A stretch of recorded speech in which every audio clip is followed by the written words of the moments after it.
गरीब की जादुई किताब। एक गांव में एक लड़का रहता था। उस लड़के का नाम अजय था। अजय अपने गांव में अपने माता पिता के साथ रहता था। अजय के माता पिता बहुत गरीब थे। 2 वक्त की रोटी भी बहुत मुश्किल से मिल पाती थी। गांव के दूसरे बच्चों को देखकर अजय अपने माता पिता से कहा करता था कि मुझे भी इनके जैसे कपड़े और खिलौने चाहिए, परंतु उनके माता पिता के पास सिवाय उसको दिलासा देने के और कुछ नहीं था। अजय गांव के ही एक स्कूल में पढ़ने जाता था। अजय अपने स्कूल में पढ़ाई लिखाई में सबसे तेज था। वह अपनी कक्षा में हमेशा अधिक नंबर लाता था। उसके अधिक नंबर लाने के कारण स्कूल के फंक्शन में उसको खूब इनाम मिलता। गांव के लोग उसे बहुत प्यार करते थे। एक बार गांव में बाढ़ आ जाती है। उस बाढ़ में अजय का स्कूल बह जाता है। अजय के गांव में वही एक स्कूल था। अब अजय अपनी शिक्षा से वंचित हो जाता है। देखते ही देखते कई साल बीत जाते हैं। अजय अपनी सारी पढ़ाई लिखाई भूल जाता है। गांव से दूर एक स्कूल था।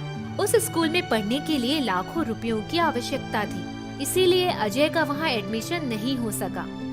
परंतु अजय के पिता उसको खूब पढ़ाना चाहते थे, इसीलिए अजय के पिता ने अपने सारे खेत बेचकर अजय का एडमिशन उस महंगे स्कूल में करवा दिया। अजय अपनी सारी पढ़ाई लिखाई भूल चुका था, इसीलिए वह परीक्षा में फेल हो गया। अजय रोता हुआ घर आता है और अपने रिजल्ट के बारे में अपने पिता को बताता है। पिताजी, मैं फेल हो गया। कोई बात नहीं बेटा, फेल पास लगा रहता है, अगली बार पास हो जाना। लेकिन अजय दोबारा भी फेल हो जाता है और अजय के पिता यह खबर सुनकर गुस्सा हो जाते हैं। अब तुम्हारे पास आखिरी मौका है। अगर इस बार तुम कक्षा में अव्वल नहीं आए तो तुमको घर से निकाल दिया जाएगा।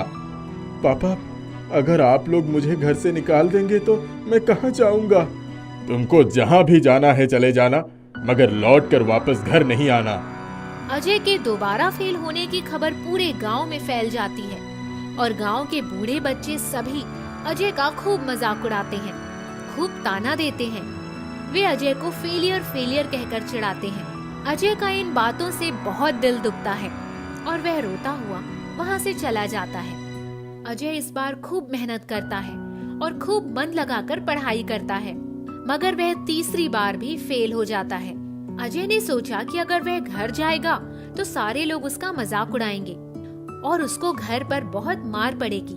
मारने पीटने के बाद उसको घर से निकाल दिया जाएगा।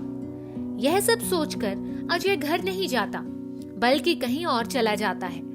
अजय के घर वाले बहुत परेशान होते हैं। उन्होंने स्कूल जाकर देखा तो स्कूल में अजय नहीं मिला।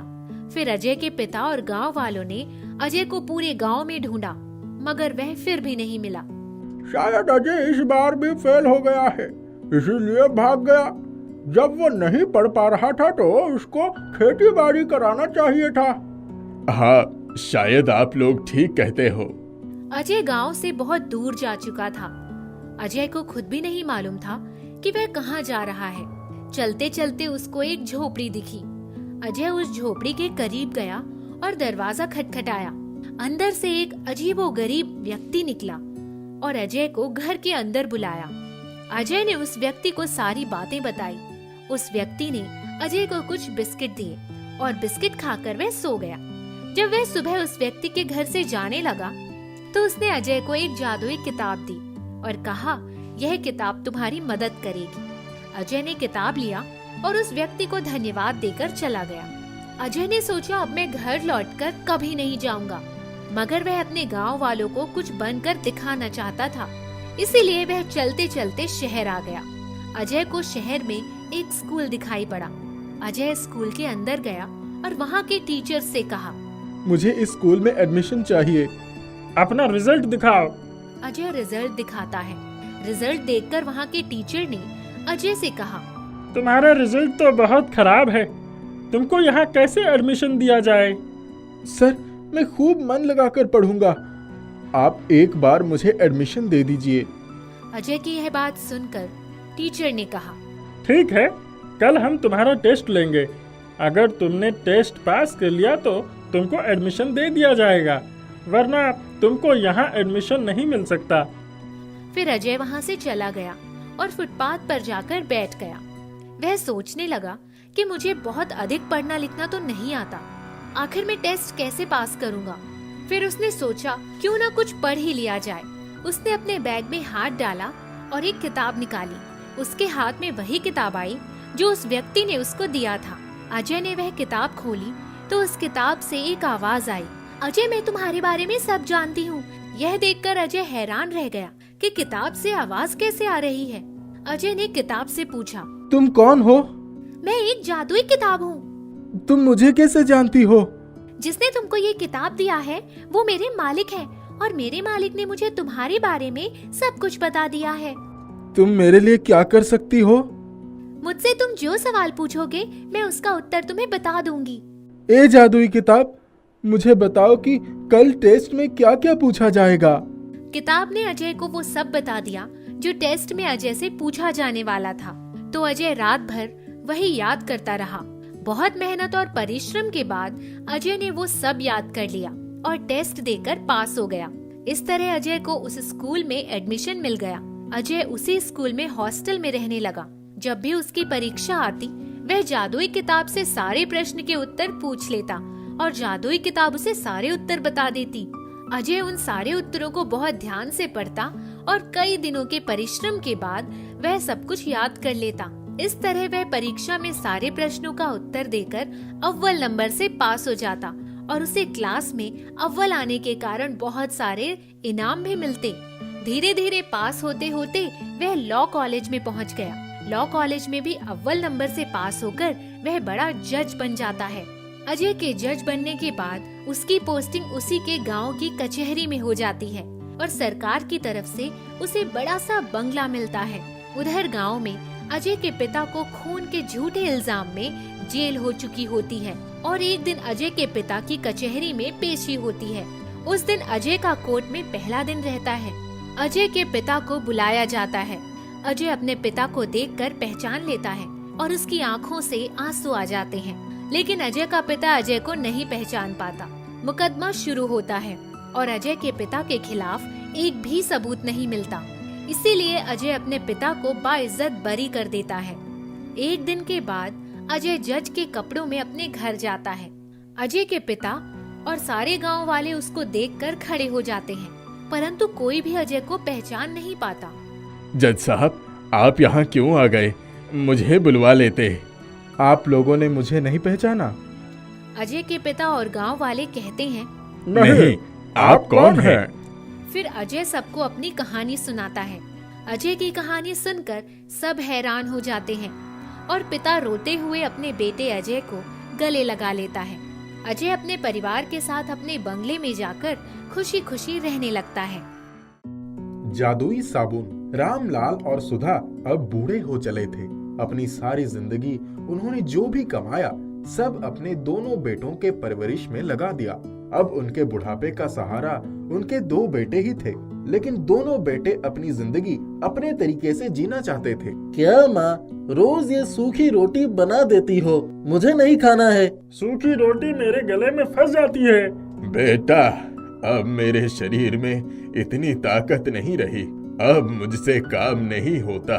मैंने अपनी जिंदगी में जो भी कमाया है वो तुम दोनों के परवरिश में लगा दिया है।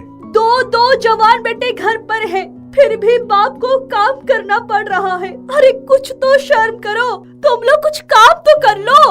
अब हमसे खेती तो होने से रही, हम शहर जाकर कुछ नौकरी कर लेंगे। हाँ, वैसे भी आप दोनों के पास हमें देने के लिए कुछ है नहीं। तुम दोनों यहाँ से चले जाओगे तो मुझे और तुम्हारी माँ को कौन संभालेगा? वो सब आप लोग देख लीजिए। अगले दिन रोहित और राज घर से बचा हुआ सारा पैसा लेकर शहर चले जाते हैं। रामलाल और सुधा घर में अकेले रह जाते हैं। उनके पास सिर्फ एक टाइम का खाना होता है। सुनिए, घर में बस एक टाइम का चावल बचा है। आप जंगल से जाकर कुछ लकड़ियाँ ला दीजिए, हम लोग नमक और चावल खा लेंगे। हे भगवान, बुढ़ापे में क्या दिन देखने पड़ रहे हैं। रामलाल जंगल जाकर अपने कांपते हाथों से लकड़ियां काटने लगता है, लेकिन शरीर में ताकत नहीं होने की वजह से उसे लकड़ी काटने में बहुत मुश्किल हो रही थी। तभी रामलाल को किसी जानवर के बच्चे की चिल्लाने का आवाज आई। अरे यह किसी जानवर के बच्चे की आवाज लगती है। ऐसा मालूम होता है वो किसी तकलीफ में है, मुझे उसकी मदद करना चाहिए। रामलाल इधर उधर घूमकर उस आवाज का पीछा करने लगता है। तभी थोड़ी दूर पर उसे एक लोमड़ी का बच्चा गड्ढे में गिरा हुआ मिलता है। वो बच्चा गड्ढे से बाहर आने की कोशिश कर रहा था, लेकिन निकल नहीं पा रहा था। रामलाल उस बच्चे को उस गड्ढे से निकालने में मदद करता है। तभी उसकी माँ वहाँ आ जाती है। आपका बहुत बहुत धन्यवाद। ये मेरा बच्चा है। ये खेलते वक्त इस गड्ढे में गिर गया था। आपने इसकी जान बचाई है। मैं आपका आभार कैसे व्यक्त करूं? हाँ वो सब तो ठीक है, लेकिन तुम बोल कैसे रही हो? मैं एक जादुई लोमड़ी हूँ। क्या मैं आपकी कोई मदद कर सकती हूँ? नहीं नहीं, इसकी कोई जरूरत नहीं है। जब अपने ही साथ छोड़ जाते हैं तो किसी और से क्या मदद लेना।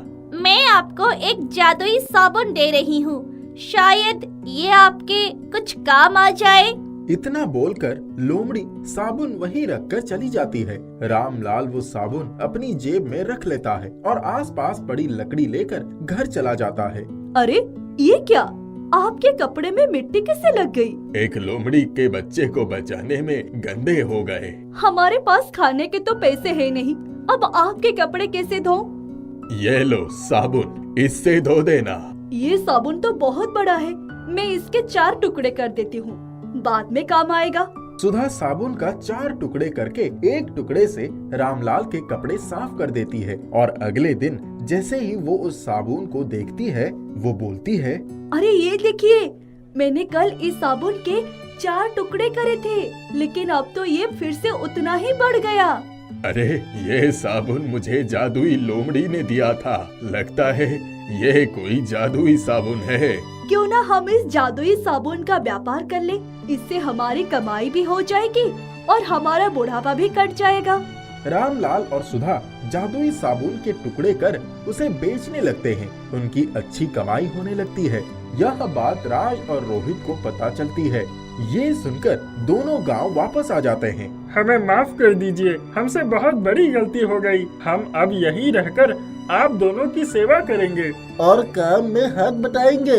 अरे मेरा सब कुछ तुम लोगों का ही तो है। रोहित और राज को जादुई साबुन के बारे में पता चल जाता है।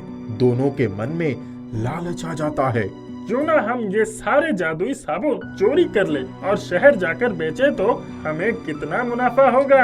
हाँ, आज रात ही हम लोग यहाँ से साबुन लेकर शहर चले जाएंगे।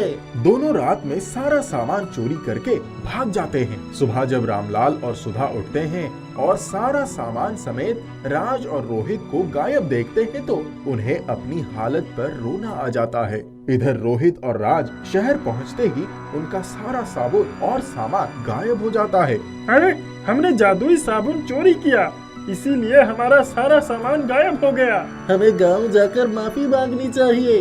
राज और रोहित वापस गांव जाकर रामलाल और सुधा से माफी मांग लेते हैं और फिर कभी ऐसे गलती नहीं करने का कसम खाते हैं। रामलाल दोनों को माफ कर देता है। माफ करते ही गायब हुआ सारा सामान वापस आ जाता है। मंगलू की प्यास। बात बहुत पुरानी है। मंगलू नाम का एक राहगीर जंगली रास्ता से गुजर रहा था। चलते चलते थक गया था। प्यास के मारे उसका गला सूख रहा था। उसे दूर दूर तक कहीं भी पानी ना दिखाई दे रहा था। मंगलू एक पेड़ के नीचे बैठ गया। तभी उसे कलकल की आवाज सुनाई दी। वो उस आवाज को सुनता हुआ उसके साथ साथ आगे बढ़ने लगा। कुछ दूरी पर एक छोटी सी नदी बह रही थी। नदी को देखकर वो बहुत खुश हो गया और पानी पीने के लिए आगे बढ़ा। अचानक मंगलू के मन में एक विचार आया, क्यों ना पत्तों का एक दोना बना लूं? उसमें भरकर पानी पीना आसान रहेगा। यही सोचता हुआ वो आगे बढ़ा। वो पेड़ से पत्ता तोड़ने ही वाला था कि उसकी नजर दूर पड़ी एक मिट्टी के कटोरे पर पड़ी। वो उसे लेने के लिए आगे बढ़ा। तभी उसने सोचा, काश लोहे का कटोरा होता तो कितना अच्छा होता। अब वो लोहे की कटोरे के तलाश में आगे बढ़ा। कुछ दूरी पर उसे लोहे का कटोरा भी दिख गया। अब मंगलू की आंखों में चमक आ गई थी।